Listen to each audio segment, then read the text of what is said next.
You're listening to BS the podcast with Benny Philhauer and Sal Zizzo. Enjoy! Well, you're gonna dribble right. Most of the time. Everyone knows that. No one knows that, Ike. Chris Clutie. Chris Clutie! Dude had gangrene on his feet.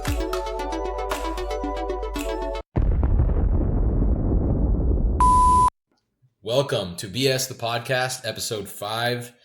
We had a great conversation with the Walker Zimmerman last week, and now we are going to talk to one of the most famous MLS players, at least by Twitter's count, Mr. Dax McCarty. I'm excited to talk to this guy. There's some funny stories that we need to have shared by him. Yeah, I've known Dax for quite a while. My first introduction to any national team at the U18 level, he was there. Good guy, known him for years. Good friend of ours. Excited to have him. Yeah, we're gonna obviously talk about some of his adventures with the national team, because I've had some with him back in the 2014 January camp and 2017 January camp. And we're going to talk about his move from New York Red Bulls to the Chicago Fire, which I think there's some interesting tidbits there. What else am I missing? What can we talk to him? We're going to talk about? to him a little bit about an altercation, I guess you could say, with a Twitter follower or a Twitter troll, as you could say.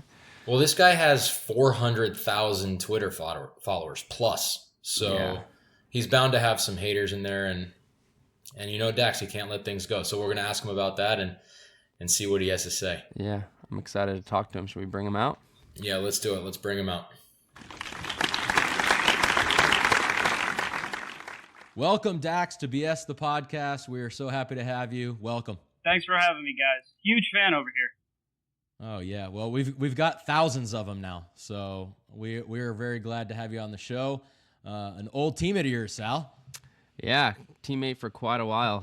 I've known Dax since the U18s Dallas Cup days when it was we did the old 4v4 with Bob Jenkins on one team. Bobby Jenks. Yeah, who else was there? Danny Sotelo was there that camp. A few other guys. Mike Grella was at that camp. There's a few gems in that one. Let's get into how I know Dax. So you guys played together. I never played with Dax, but I went through one very special experience with Dax in 2014. Do you remember, Dax? Remember like it was yesterday. So I just wanted to get into that January camp with you because there are some stories that we could write a book about, Dax. That January camp was truly remarkable in every sense of the word. I'll never forget it. Can you talk about your quads in that camp, please? This story will always sticks in my brain. Do I have to talk about my quads? Yes. Please let us know why you couldn't hit a 13-yard pass to the outside back overlapping in that camp. Before camp, you know, you always get these little fitness programs, and I take a lot of pride in trying to follow them before I get to camp. And I'm usually a pretty fit guy, but for some reason, I have absolutely no idea why. The first week of training, I think it was pretty hard. We were in California for the first week, and then we went down to Brazil. And I have no idea what exercises and drills we were doing. It's all a blur at this point. When we got down to Brazil, my quads just progressively got sorer and sorer and tighter every single training session. And it wasn't like I pulled them and like. No, you overworked them is what it was. But it was happens so to weird. my calf on multiple occasions, but go on. Sal, this is not something that can be This was explained. different level, Sal. This could not be explained. Every training session, I would warm up and I would be like, oh, maybe they're better today. As soon as I went to hit a long ball, God, could not hit another one for the rest of the training session. So we would be scrimmaging, and there would be a guy making a run wide open, and I would literally look him off, and I would just try to play a 5-yard square pass because I couldn't kick the ball straight. We had a finishing session. I would literally run around the drills, and I would literally pass the ball to the keeper. Keeper would pass me the ball back, and then I would just continue on my merry way. That was not a good memory for me at that January camp, and it was a preface of things to come. Sal, or Dax, I'll say this. You had no quads in that camp. You couldn't play a ball over 5 yards, and yet you did not have the worst injury of that camp. Do you remember who did? Dude, you're really putting me on the spot here. I do remember who had the worst injury, but I can't remember his name. Chris Clutie. Chris Clutie. He played for the Rapids. Dude had gangrene on his feet. Bro, he had a blister on one of his feet. One of his feet? Yeah. Isn't that the correct grammar? One of his feet? No, yeah, maybe that's right. It just sounds weird. But go on. He had a blister the size of a $50 whatever, like a Susan B. Anthony. A sand dollar. What is it? Yes, a sand dollar. Yes, a silver dollar, bro, or whatever. It was, and it looked like it was just. It was like the inside. It was literally the inside. It was all red. It was just You blood saw his vessels bone? popping out. And this guy couldn't walk. He couldn't walk though. He had his his shoes all weird. They had to perform surgery on him every 3 days. Haven't you seen when guys have had it so bad they've had to like cut holes out of the back of their cleats? So No, that this guy he put his heel on top of his shoe. He wore it as a high heel. He ran around, taped it around. No, dude, I've never seen anything like it, and I think he just kept training, didn't he, Benny, or did he miss a session? He kept training, and every time after training, everywhere he went, he was limping. Everywhere. I don't know how he put his Gotta let boots that on. breathe. You gotta put sandals on after that. Listen, man, you get called up to represent your country, man. You're walking through fire, glass. You gotta do whatever you need to do.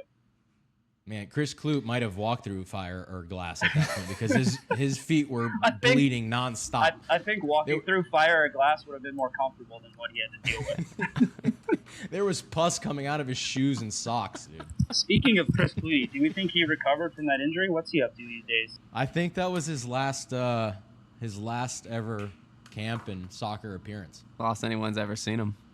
Yeah, R.I.P. R.I.P. Chris and your blister. Still thinking about you over here on the Benny Sal podcast, buddy. So Dax, have you thought about what you want to do when you're done playing? You've done quite a bit of TV work, and you're good on TV. Are you want to get into that or coaching, or have you thought about that? Oh well, I had a tremendous time and experience being on the MLS shows during the playoff coverage with my good friend Ike Opara. I think we make a fantastic duo. I'm going to reach out to Ike after this podcast, and I'm going to try to steal him from your podcast and then start our own thing. Don't worry, I'm here, and I'm doing it pro bono. So Ike! Literally $1 will get me to your show. Ike, I will pay you what you're worth, buddy. I know you're Sal, worth we're way screwed. more. I know you're worth way more than how these guys are treating you. I mean, I listened to all these other Benny Sal episodes numerous times, and they only let you come on in the last 5 minutes. That's unacceptable. For a man of your talents, that's unacceptable. Thanks, man. They put me in constant timeout just because they're dads and they think they think they can just bully me. But it's okay. I'll be Benny, all is it time to mute him? Should we mute him? No. Ike's becoming a bigger part of the show. You got to do what the fans ask for. So You're right. No, but Sal, to answer your question, I mean, I've thought about it a little bit. I mean, obviously, once you hit the old 3-0, you 3-0, bro. I'm 34.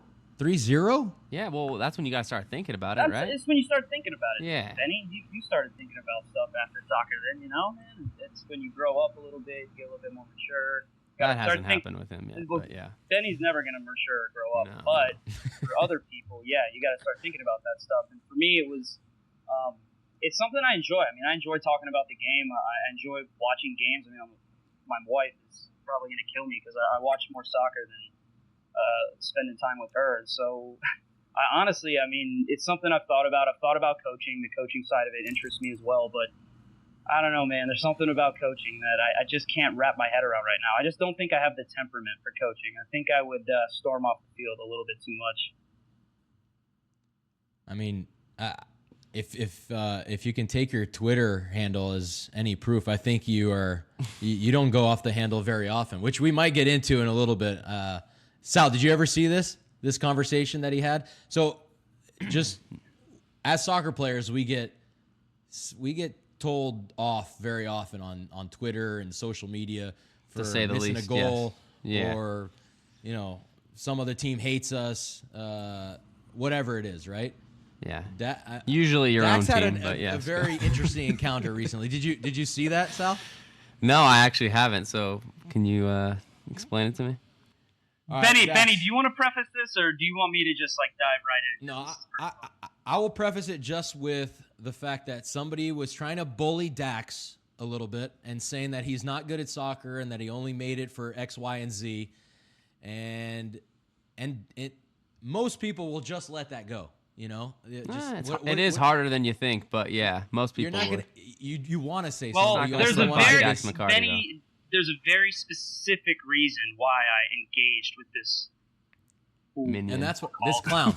Clown. Yeah, we'll Big call in. it. There's plenty of clowns out there. The faceless clowns that, will, if they came up to you in a face-to-face environment, they would say that, "Oh, you're my hero." But then on Twitter, they'll say things such and such. So yes, Dax, I'm very curious to know, why did you take this approach and actually give this man a platform and go back at him? So I did the ESPN FC boot room when we were out in LA with Herc and Hercules Gomez, and Herc is a fun guy to do an interview with. He's always trying to kind of get you to talk about things that are a little off the cuff, maybe say something a little give him a little soundbite that he can use. And I love it. I was ready for it. I said something about he asked me about Brad Friedel and Brad Friedel's comments about something about like there's not a lot of pressure in MLS, and I answered. I thought I gave a good answer, and so Herc tagged me in his video, and under the video were comments, and I was reading the comments, and there was one comment from this kid who,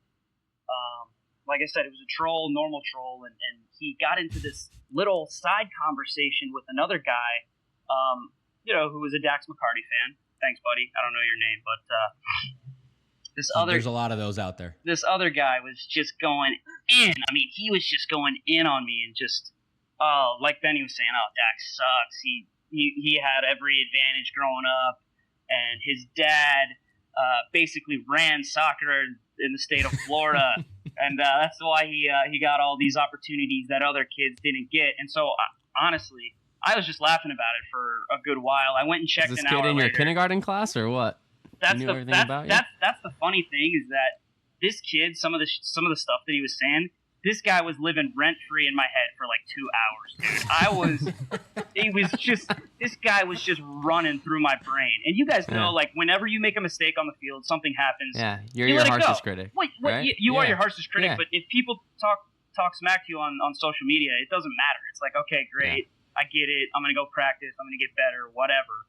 But this kid, he started bringing my family into it, and he started bringing my dad into it, and he started saying how he played with me and Graham Zusi growing up, and about how I was always crap and Graham was so much better than me, and which is true, by Probably the a way. KC fan. Yeah, no, but he said he played with me and Graham, and I'm thinking in my head, I think Graham and I actually, we only played against each other, but we did play, I think on a club team. Like he might have guest played with me one year or something, or I might have guest played with his team. So I'm thinking in my head, I played with this kid. Like this kid is actually someone who I know.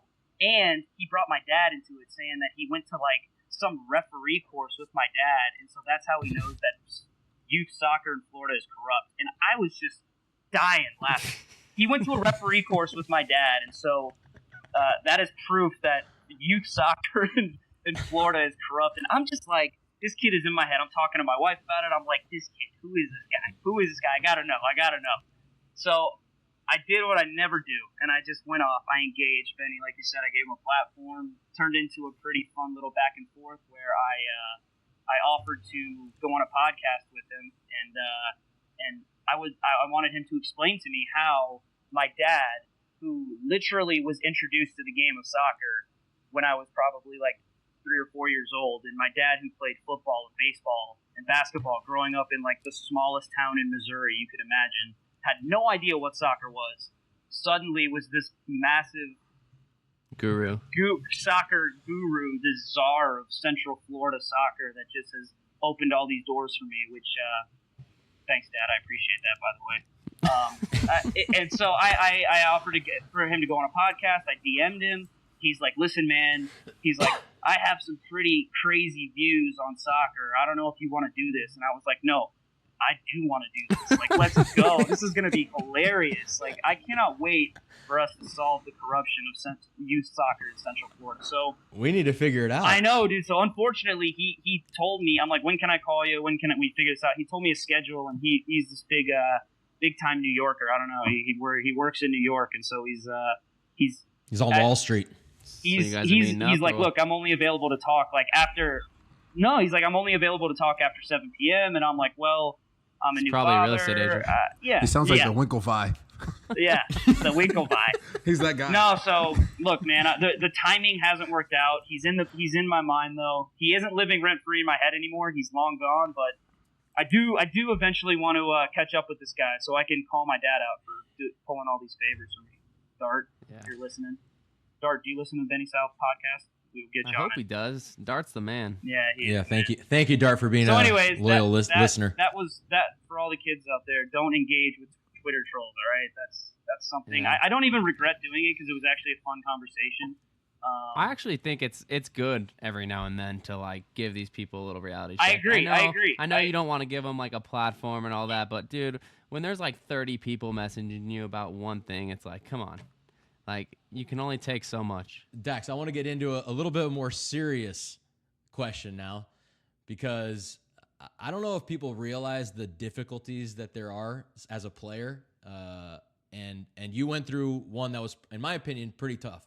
You went from New York Red Bulls, which was arguably the best team in the league the year that you left, and you went to Chicago and you got traded without knowing or having a say, to a team that was arguably one of the worst the year before you got there. Now, They were the worst, actually. they were the worst.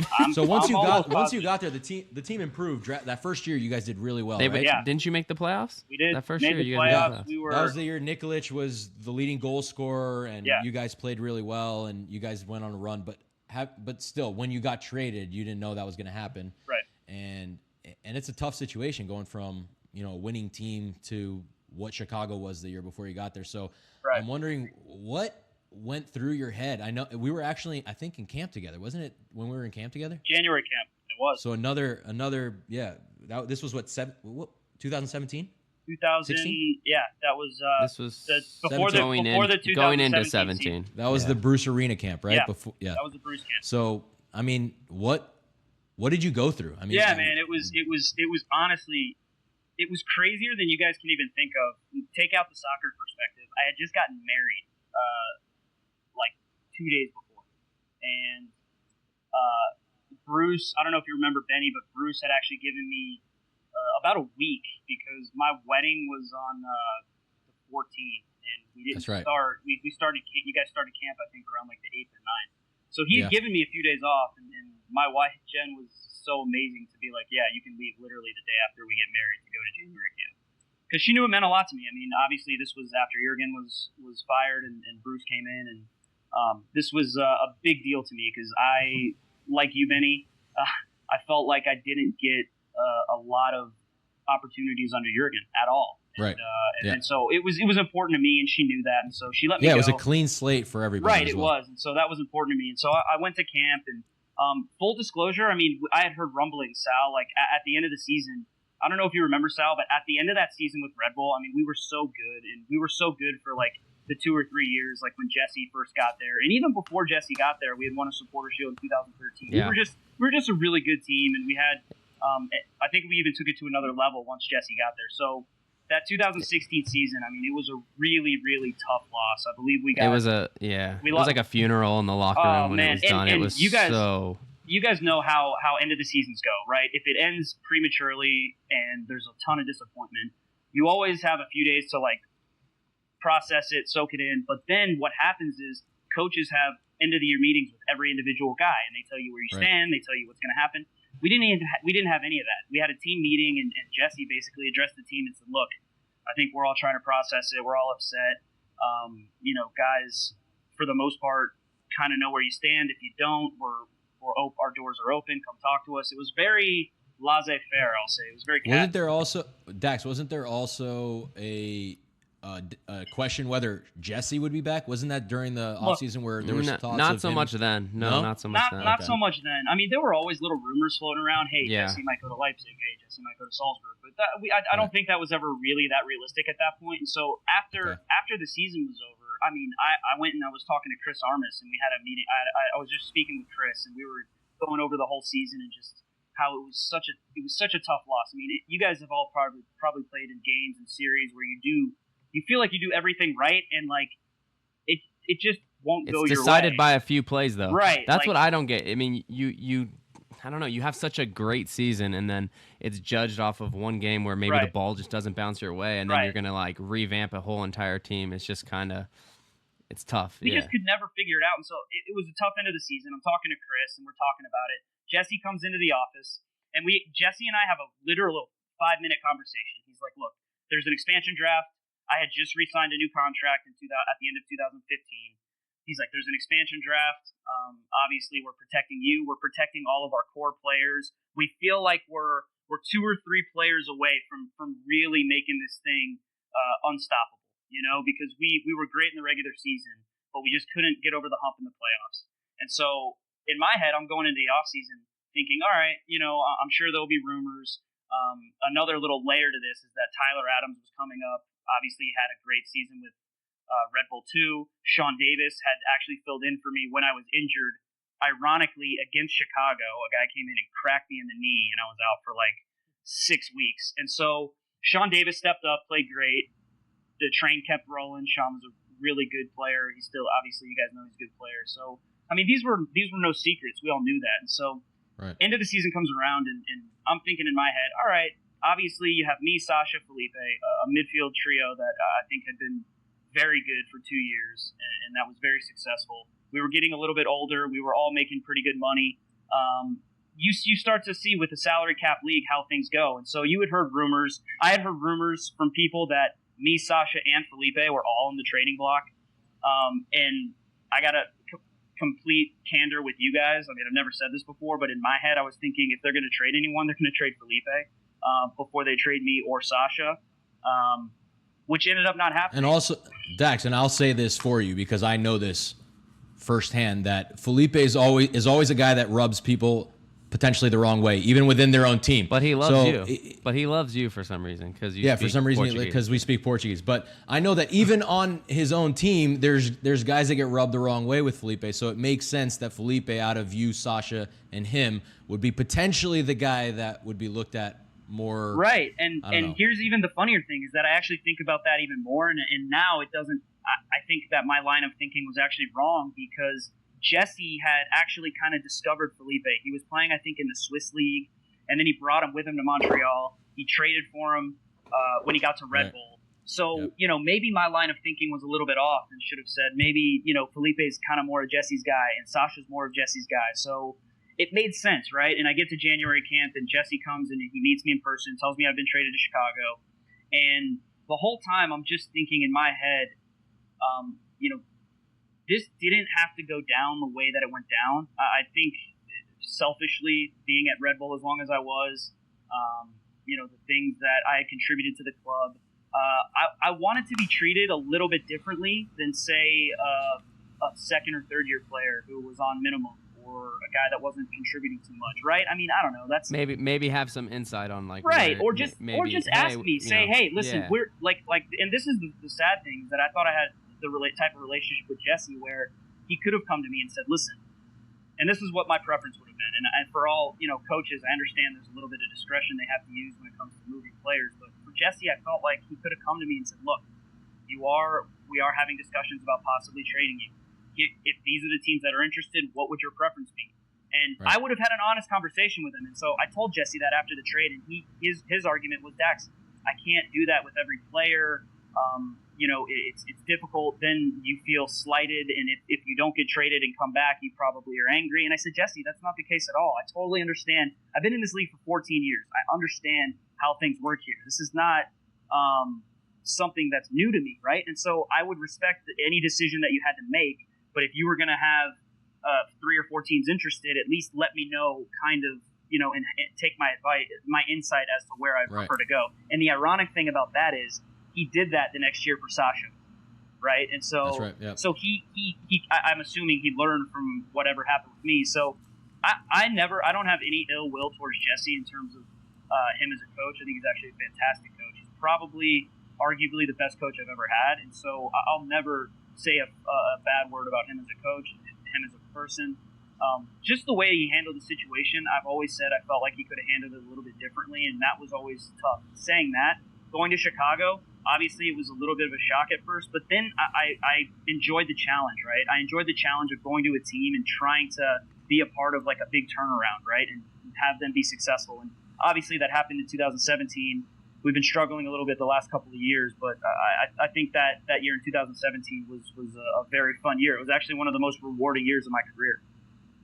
Yeah, no, I agree with everything you said. I think that with this league, inevitably there are going to be situations that happen like the way yours did, and it's upsetting, I think, for a lot of players. And I think that the more that a coach can be straightforward, honest with you, whether a coach, GM, whoever it is in your team that's potentially trying to trade with you, I think especially with guys like you said that have been in the league, have done a huge service to that club, there should be some kind of communication to try and get you to a place where you'll be happy, even if it's not, staying there. So, and we're playing you guys this weekend, by the way. That's right. It's going to be my chance for a rematch because I already lost to you guys once this year.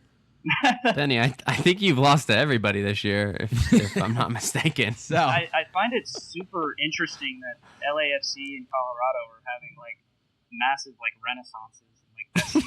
Like, I wouldn't say LAFC is having a renaissance. We were pretty good last year when I was there. Yeah, Benny, I'm looking forward to that game, man. I always enjoy a nice game against you. I always know that I won't have to run very much when I play against you, so that's always a positive for me. I never do good against Dax. He always knows which way I'm going to try and dribble or pass. He reads every pass. He gets lucky sometimes too. Well, you're gonna dribble right. most of the time. Everyone knows that. No one knows that, Ike. Benny, are you a pirate? Is that left foot just like a peg leg?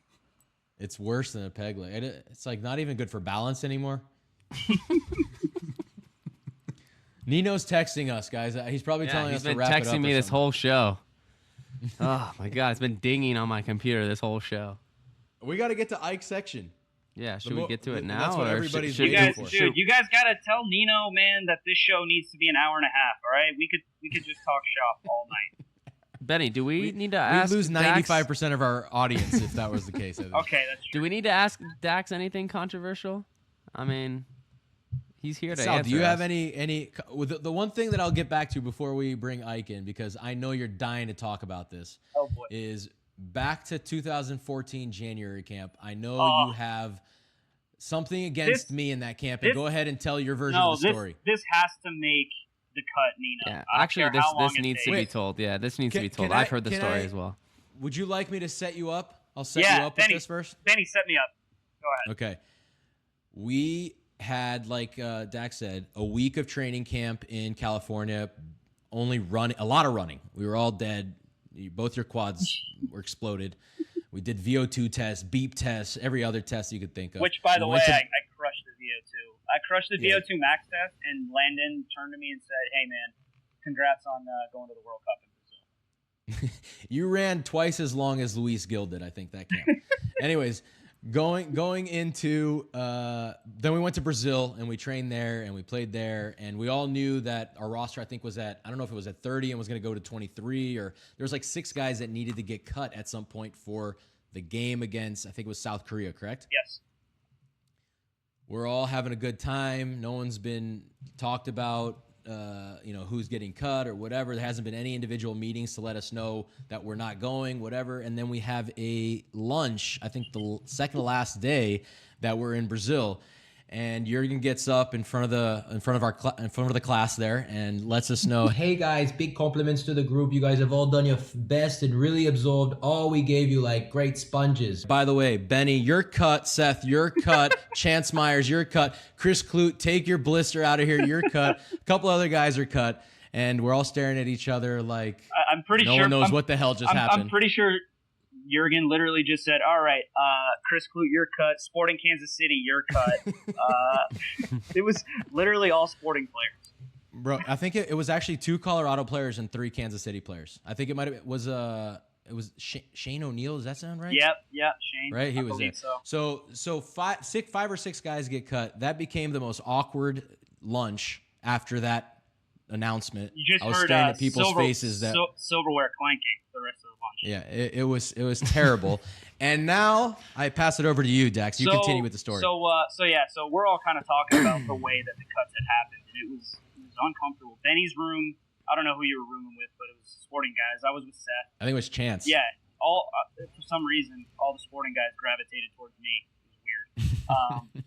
But anyways, so we're all talking about it afterward, and Jurgen had actually wanted to have meetings with all the guys that were cut. So Benny, team manager, I think Fleisch might have come got you and said, "All right, Benny, we Jurgen's ready for you. Come on down." And so Benny's like, "All right, guys, see you later." And Benny had kind of like this look in his eye, like, I really just don't care anymore about anything.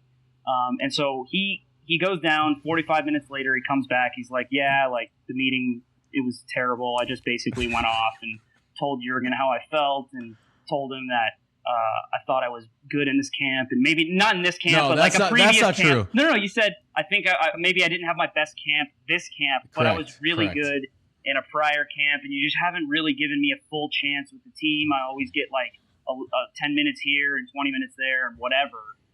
Which is probably fair points. I'm sure they are. But anyways, Benny just basically didn't care. I think his mindset going into that was, if I never get called in again under Jurgen, I don't care. Literally. I don't think he expected to get called in ever again. And I kid you not. So he comes up to our room. No more than 15 minutes later, the team manager comes back and gets Benny and says, "Benny, Jurgen wants to see you." Benny's like, "Okay." Jesus. I thought Jurgen was going to tell him that they had a first class ticket for him out of town right then. Benny comes back up like 10 minutes later and he's like, "Guys, I'm not getting cut anymore."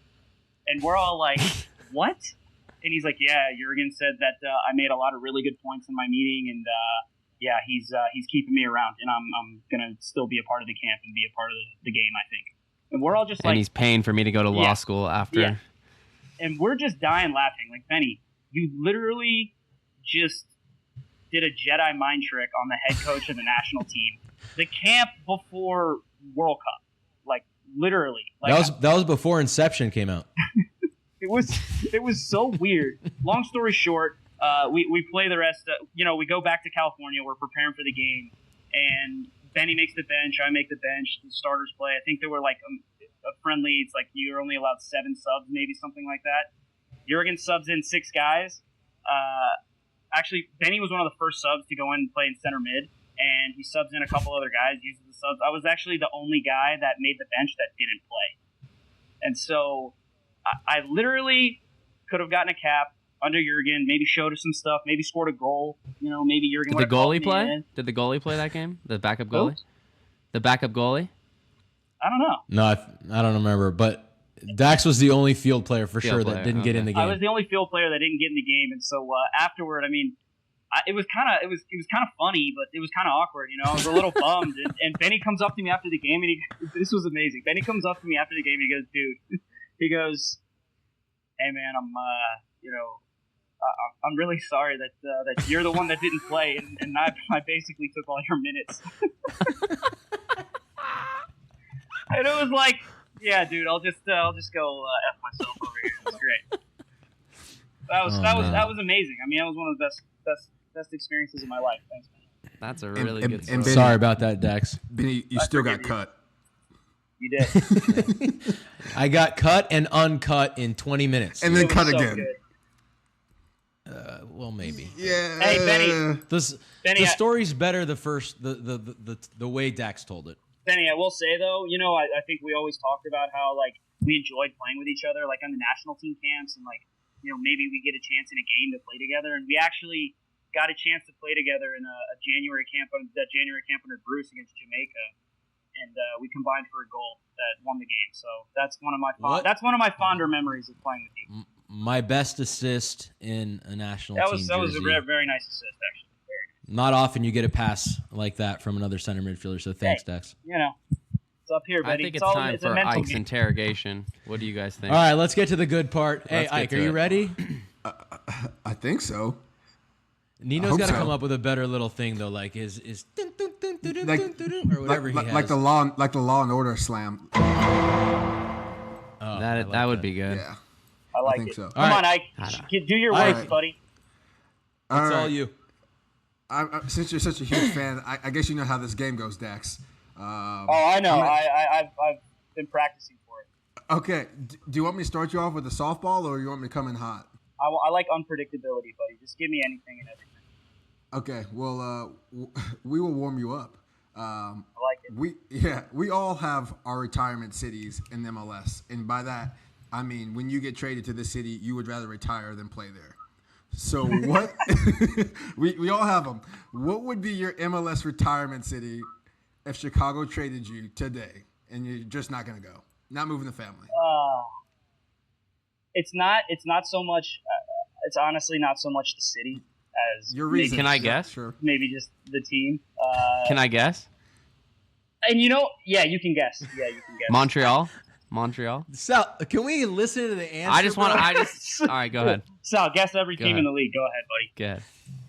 Go ahead. It's funny that you asked that, Ike, because I say New England. It's just not.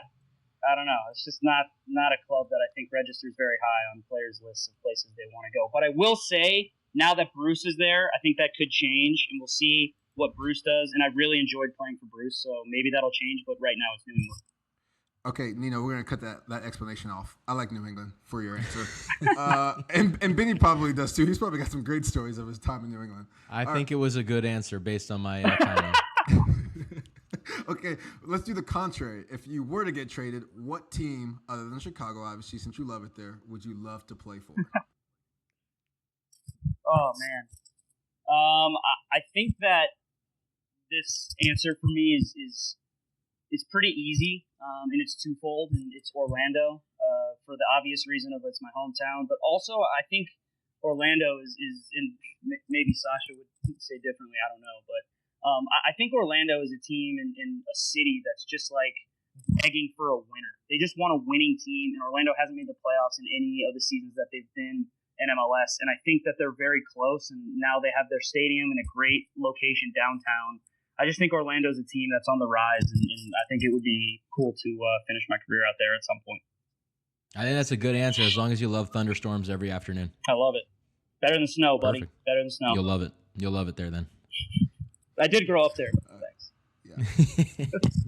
we talked about a couple of your coaches on this. So, Ike, enough softballs, bro. Enough softballs, Ike. Okay. Well, we're gonna have him rank his favorite coaches, and you can use whatever criteria you'd like between Jurgen, Jesse Marsch, and Hans Backe. Jesse Marsch 1, Hans Backe 2, Jurgen 3. I would love to hear Come the on, explanation. come on, but we've Ike. gone too far over. All right, so Benny was acclaimed to be one of the next great soccer players when he was, I don't know, 12. Would you say he's Really? overachieved or underachieved in He was his a career? walk-on at UCLA, by the way.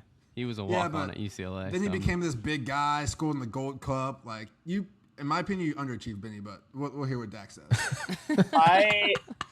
You know what? I would say that Benny has underachieved as well. I'm Wow. gonna be honest. I'm gonna be honest. I think Benny knows this. I'm not just buttering him up, but I always enjoyed the way Benny played.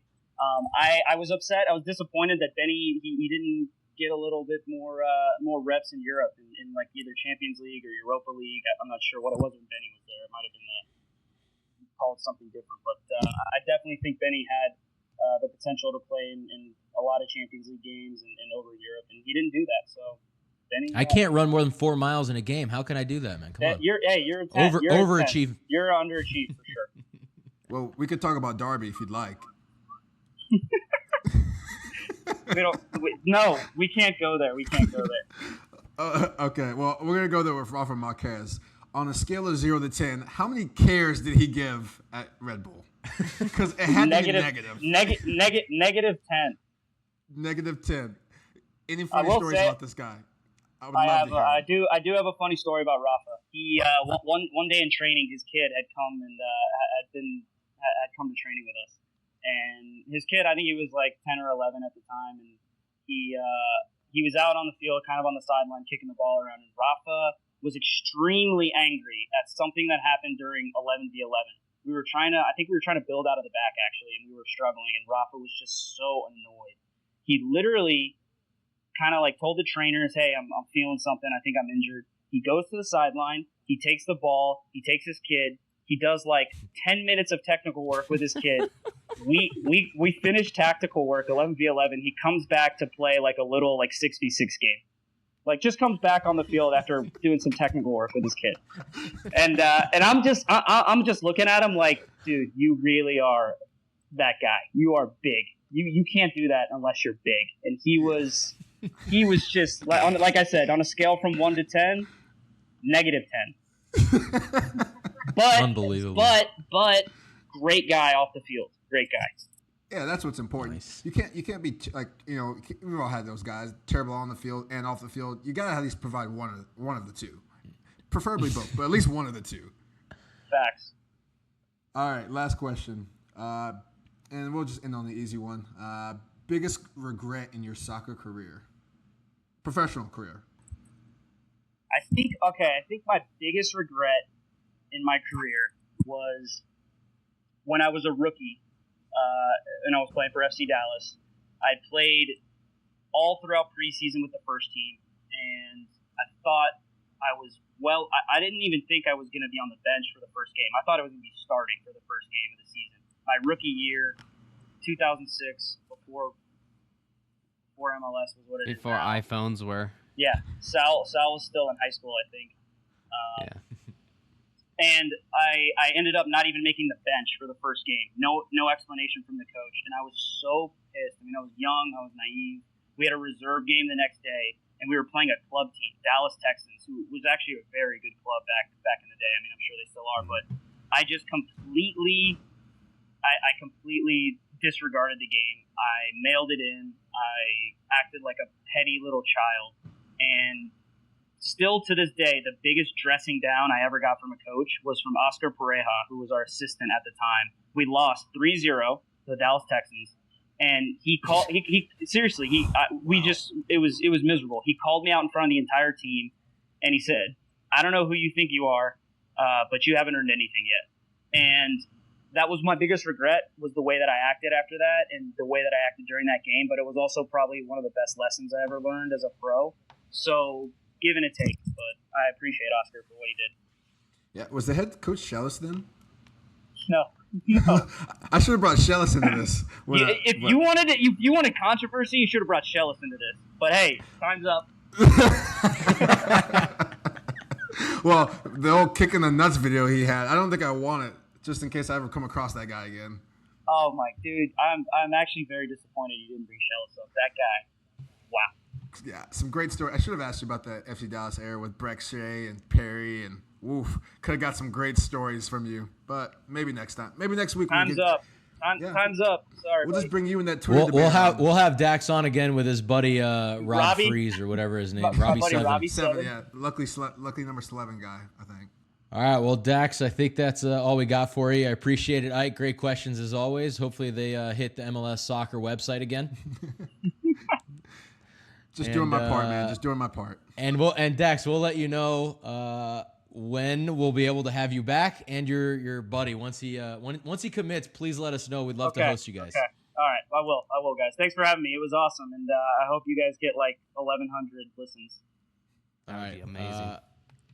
Good luck the rest of the season, other than this weekend, Dax. Yeah, And buddy. I'll be seeing you soon. That's right, bro. I'll see you then. Eat your Wheaties.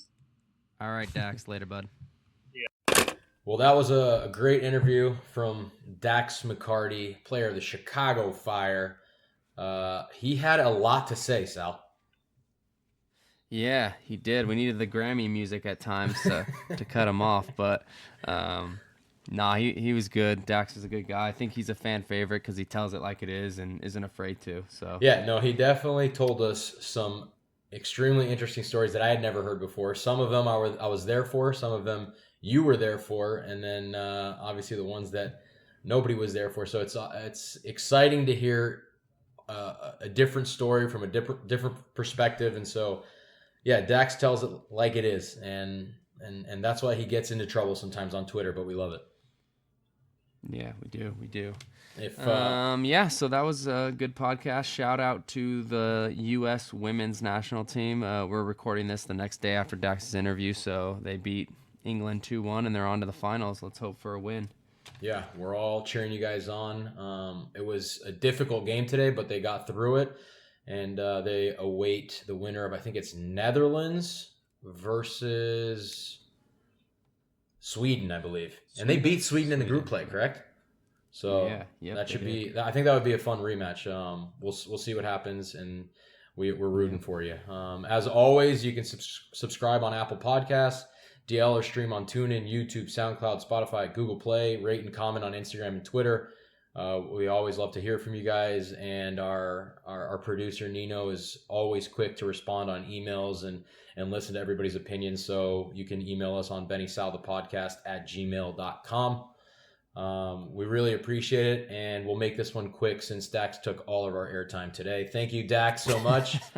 And let's hope I can come up with some harder questions, because Dax breezed through most of those. Yeah, we need someone to actually plead the fifth. So yeah, right now we can't even call it. Yeah, we can't even call it plead the fifth right now. No, we're 0 for 15 on pleads of the fifth. Yeah, right now it's plead the first, like freedom of speech or whatever. Was that a good joke? Come on, Ike. Maybe maybe we can have Ike come up with maybe we can have our followers come up with maybe a hard question that Ike can ask. Yeah, that's true. Well, then we got to let them know who our guest is ahead of time, but we'll figure something out. Maybe we can figure something out as a contest throughout the week. We'll let them know who we have, and whoever has like the hardest question wins a prize or something. We can do something like that. Yeah, that sounds all right. good. Well, 5th episode done and dusted. Thank you everybody for showing up as always and listening in. I'm Benny Fehlhaber and Sal Zizo with BS the Podcast. Yep.